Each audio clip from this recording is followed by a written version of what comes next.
সারাটা মাস রোজা করলাম একদম শান্তিতে ঠান্ডায় ঠান্ডায় রোজাগুলো করে ফেলাইছি। এখন গত 2 দিন ধরে এমন গরম পড়ছে, গরমে আর কোনো কিছু খেতে ভালো লাগে না। ইফতারটা করার পর থেকে এই যে পানি খাওয়া শুরু করি, পানি পানি খাওয়ার থামাইতে পারি না, গলা খালি শুকিয়ে আসে। তাই ভাবলাম আজকে একটু ঝুলঝুল কিছু রান্না করি, ঝুলঝুল কিছু দিয়ে একটা ভাত খাবো। শুধু আর পানি খেলেই তো হবে না, ভাতও খাইতে হবে, কারণ ভাত না খেলে তো শরীর এমনিতেই দুর্বল হয়ে যাবে। এই ঝুল রেসিপিটা করার জন্য প্রথমেই তেলাপিয়া মাছ ভেজে নিব। আমি এখানে 4 পিস তেলাপিয়া মাছ লবণ হলুদ দিয়ে ভালো করে মাখিয়ে তাওয়ার ভিতরে সুন্দরভাবে তেল গরম করে তেলের ভিতরে সেট করে ছেড়ে দিয়ে উল্টে পাল্টে একদম লাল টুস করে ভেজে নিব। যখন লাল টুস করে ভাজা হয়ে যাবে তখন উঠিয়ে এক সাইডে রেখে দেবো। রেখে দিয়ে ওই চুলায় বসিয়ে দেবো অন্য একটা পাত্র, আর কি যে পাত্রে রান্নাটা করবো ওই পাত্রটা বসিয়ে দিয়ে পাত্রে দিয়ে দিব তেল দিয়ে তারপরে দিয়ে দিব পেঁয়াজ কুচি, তার সাথে দিয়ে দিব কাঁচামরিচ গুলোকে মাঝখান থেকে ভেঙে দিয়ে দিব। ভেঙে দেওয়া হয়ে গেলে তারপরে এটাকে কিছুক্ষণ ভাজা করে নেব। ভাজা করা হয়ে গেলে তারপরে দিয়ে দিব আদা বাটা রসুন বাটা আর দিয়ে দিব জিরা বাটা দিয়ে মশলাটাকে কিছুক্ষণ ভাজা করে নেব। কিছুক্ষণ ভাজা করা হয়ে গেলে তারপরে এখানে দিয়ে দিব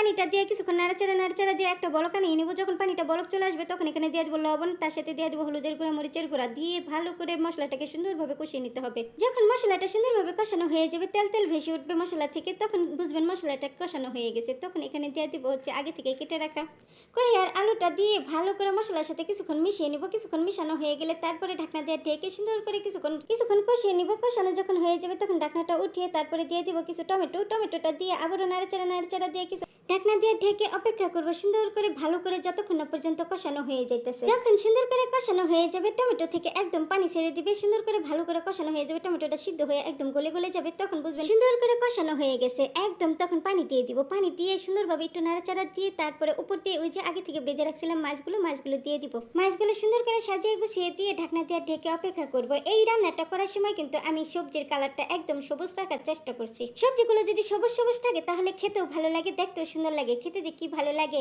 যখন রান্নাটা হয়ে যাবে তখন ধনেপাতা কুচি দিয়ে দিব। ধনেপাতা কুচি দিয়ে সুন্দরভাবে নাড়াচাড়া দিয়ে দিব। এখন আপনাদেরকে দেখানোর সুবিধার্থে আমি আলুগুলো সিদ্ধ হয়েছে কিনা দেখাই দিলাম, তা না হলে আপনারা অনেকে বলতে পারেন যে সিদ্ধ না হয়ে এই কাঁচা সবজি নামিয়ে ফেলেছি। এই গরমে এই ঝোল সবজিটা দিয়ে পেট ভরে মন ভরে ভাত খেতে পারবেন।